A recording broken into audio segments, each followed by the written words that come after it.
wako kwa barabara. Mimi najua tutasukuma government itoe capitation, lakini nafikiri tumesukuma government imetoa capitation, si ndio mwalimu? Government imetoa capitation.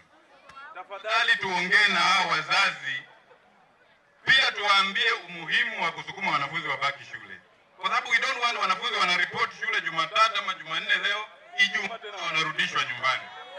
Inatoa picha mbaya sana. Tutakuwa tumepoteza na tutakuwa hatujukumiki. Wazazi pia sisi tujikaze kadiri tunavyoweza tuhakikishe ya kwamba watoto wanabaki shule by doing our bit. Ukienda kuambia mtu kuja tulete pesa kwa hiyo shule, watu wanakuja. So let us put to ensure we have better grades. Kwa sababu tukileta basi tujenge nini madarasa, tujenge nini? Amu utaenda na hizo, ile utaenda nayo ni karatasi ile ambayo itafungua milango mingine. So I want to encourage you students, please, it is not schools that make people, it is the students who make up those. Because ukienda mahali pengine unakuta mwalimu analalamika vitu mingi sana, lakini hapa mwalimu pamoja na board na halmashauri, I think you are working together.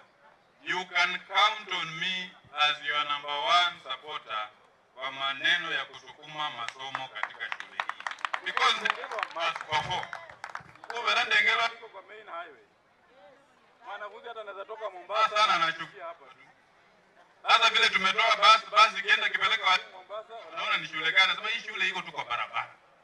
So we must work to increase our students here, tuhakikisha kwamba hii shule inasonga mbele. Sisi kazi yetu ni kuwatetea, kuwapigania na kuhakikisha yale mnapenda yatimilike tunayofanya kwa mujibu wa katiba.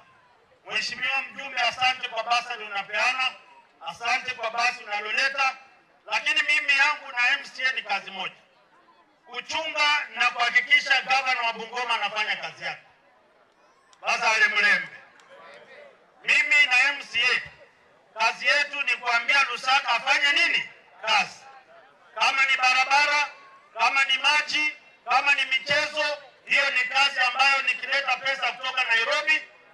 Katakis, my friend, thank you, I've seen you relax with your spectacles.